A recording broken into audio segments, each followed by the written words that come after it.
Ma'am tarot card स्पैड करने के कोई स्पेसिफिक तरीके होते हैं, या जैसे ताश खेलता आदमी टक टक टक करके तीन तेरे तीन मेरे तीन उसके, ऐसा तो होता है कि टैरो कार्ड रियल में उसको स्पैड करने के तरीके होते हैं, या उसमें कोई मंत्र बोला जाता है, या उसको एक ही तरीके से बस फैला दिया जाता है, इसके कोई अलग अलग तरीके भी होते होंगे? मतलब सबसे पहले तो मुझे ना आपको रियली एडमायर करना चाहिए, आपके अंदर क्वेश्चंस आते कहाँ से इतने सारे, पता है इतने ऐसे स्पेसिफिक क्वेश्चंस निकाल के लेकर आते हो ना आप। टेरो कार्ड के बेसिकली जो स्प्रेड करने के जो तरीके हैं ना वो सबके अलग अलग हैं। सो जैसे आपने बताया कि हम ताश खेलता है अलग अलग पत्ते निकालते हैं, कुछ ऐसे भी निकालते हैं, कुछ लोग इस तरह से भी करते हैं कि इस तरह से कार्ड निकाले, कुछ उनकी पाइल्स बना के एक एक कार्ड निकाल देते हैं। मेरा जो तरीका है, जो मैंने सीखा है और जो मुझे वो अच्छा लगता है, इट्स नॉट दैट कि वो सबसे बेस्ट है, सबके अपने अपने बेस्ट है। मैं कार्ड्स को शफल करती हूँ, और हाँ जैसे आपने मंत्र बोला, तो मंत्र में सिर्फ यही होता है कि जो इंसान की हमें रीडिंग करनी है उसका नाम बोल के उसके अंदर उसकी एनर्जीज डालनी होती है। जैसे फॉर एग्जाम्पल मेरे पास कार्ड है तो मैं बोलूंगी this reading is for Rahul ji, और अगर आप किसी और के बारे में पूछना चाह रहे हो तो मैं बोलूंगी कि उनकी एनर्जीज क्या है इनके लिए, या फिर इनका ये वाला काम बनेगा नहीं बनेगा। तो टेरो कार्ड आपने स्प्रेड करे, and right hand, because right hand मेरा जो है डोमिनेंट हैंड है, मेरा एक्टिव हैंड है, तो मैं उससे उसको स्प्रेड करती हूँ। My left hand it is non dominant non active hand, तो ये मेरे सबकॉन्शियस माइंड के साथ में कनेक्टेड होता है। सो ऑफ कोर्स अगर मुझे आपके सबकॉन्शियस माइंड के साथ में अपने कार्ड्स को कनेक्ट करना है तो मैं अपने सबकॉन्शियस माइंड की एनर्जीज अपने टेरो कार्ड्स में डालूंगी। देन आई विल मैं अपना हाथ जो उसके ऊपर डालूंगी, उसकी एनर्जी, अपने हाथ की एनर्जीज कार्ड्स के ऊपर, कि this reading is for Rahul ji, and Rahul ji की जो वो इंसान है वो उनके बारे में क्या सोच रहा है, या फिर कोई भी क्वेश्चन है, तो उस तरह से एनर्जीज डल गई है। Now my tarot cards are active और तैयार है वो आपकी रीडिंग करने के लिए। फिर अपने नॉन डोमिनेंट हैंड से ही मैं आपके कार्ड्स निकालूंगी। वो मेरे को अंदर से आएगा कि मुझे एक ही कार्ड निकालना है, दो निकालने हैं, 3 या 4, तो इस तरह से एक्चुअली होते हैं। Because tarot cards is tarot healing basically. It is healing, because healing है क्या? हीलिंग ये कि आप किसी चीज से ठीक हो जाओ, है ना। तो ये हीलिंग है कि आपने एक एक कार्ड निकाला, और एक एक कार्ड निकाल के आप सामने वाले को हील कर रहे हो, उसकी प्रॉब्लम्स निकाल रहे हो, उसका आईना दिखा रहे हो, उसकी लाइफ का आईना, कि तुम यहाँ पे अटके हो, या तुम्हारा स्पाउस यहाँ अटका हुआ है, या तुम मेंटली स्टक अप हो, तो वो सब उसमें से जो है निकल के आ जाता है। That's true, man. That's true. I have one more question for spread. मेरा एक spread के ऊपर एक ऐसा क्वेश्चन है जो मैं समझना चाहूँगा, और ये क्या मैंने देखा भी है, और मैं ये नहीं कहूँगा कि मैंने खुद, उन्होंने मेरे लिए कार्ड निकाला, मैं जिसके लिए निकाला, पर मैंने उनके साथ ये देखा। वो क्या कर रहे थे, उन्होंने कार्ड को शफल किया और अपने पास रख के, या जैसे भी उनका एक स्टाइल था मेडिटेट करने का, फिर they spread the completely card, और स्प्रेड द बिग काउंट, बड़ा अच्छा सेमी सर्कल में आ जाता है वो, आधा चंद्रमा बना दिया। Then he start taking the hand, दोनों हाथ उसने उसका मेरे फ्रेंड के पकड़े, फिर 5 में फिर एक कार्ड वहां से धीरे से निकला, उन्हें एक हाथ छोड़ के फिर कार्ड निकाला, फिर जब तक उनकी प्रेडिक्शन तब तक उसका हाथ नहीं छोड़ रहे थे। तो क्या वो ट्रांसफॉर्मेशन चल रहा था, या कुछ सर्कुलेशन बन रहा था, या सिर्फ वो दिखावट था?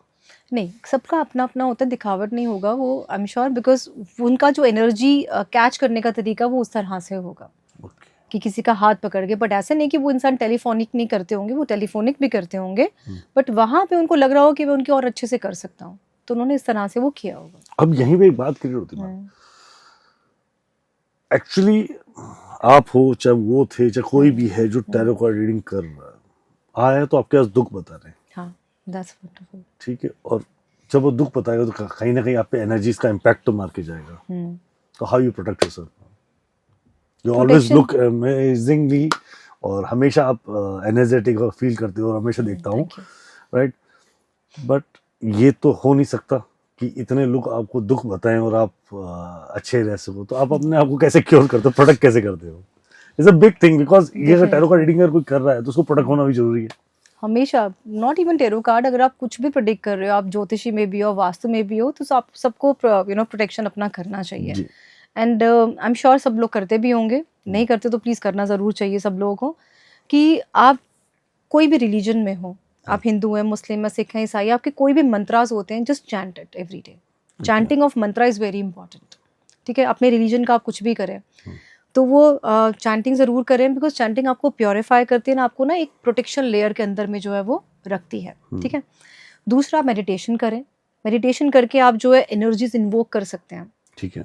अपने हनुमान जी के हम लोग कैसे एनर्जी इन्वोक करते हैं, मैं आर्कएंजल माइकल की भी जो एनर्जीज इन्वोक करती हूँ अपने साथ में। तो आप उस तरह से किसी की भी एनर्जीज को इन्वोक करके अपने आसपास में ना एक प्रोटेक्शन लेयर्स बनानी बड़ी ज़रूरी है। Then grounding is important. Grounding is that कि जैसे हम ये घर भी है, जिस घर में हम बैठे हैं, तो ऑफकोर्स इसकी एक नींव खुद ही होगी। ऐसा नहीं है कि धरती के ऊपर से इसको बनाना स्टार्ट कर दिया, है ना। तो उसकी नींव खोद के इसको बनाया होगा नीचे।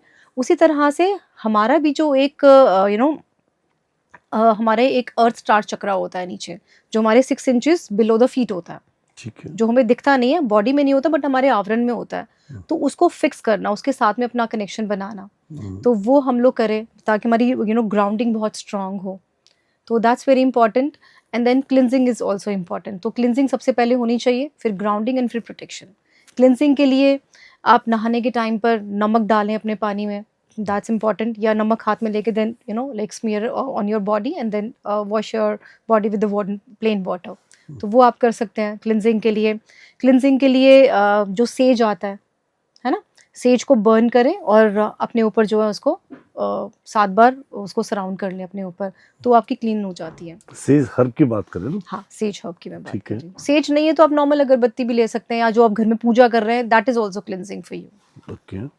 फिर ग्राउंडिंग करें। ग्राउंडिंग के लिए आप मेडिटेट करें, ये सोचें कि जो मेरे पैरों की जो रूट्स हैं वो निकल रही हैं, और वो रूट्स निकल के अर्थ के बिल्कुल सेंटर में जा रही हैं, और अर्थ के सेंटर में कोई बहुत बड़ा क्रिस्टल है, जो भी आपको क्रिस्टल समझ में आता है, क्लियर क्वार्ट्ज आता है, मिथिस्ट आता है, या रोज क्वार्ट्ज आता है, and ask that crystal to allow you to wrap your roots around that crystal, ताकि आप बंध जाओ वहाँ से, राइट।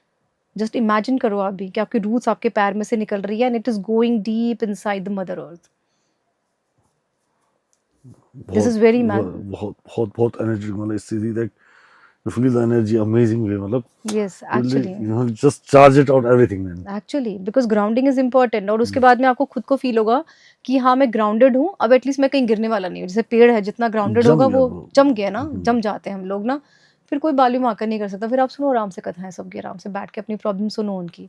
उसके बाद में एक प्रोटेक्शन लेयर आप जरूर लगाएं, कोई भी प्रोटेक्शन। हनुमान जी को बुला लो, आर्कएंजल माइकल को बुलाओ, जैसे मैं आर्कएंजल माइकल, आकिया फेथ एंड आर्कएंजल क्रिस्टलिन को बुलाती हूँ अपने प्रोटेक्शन के लिए।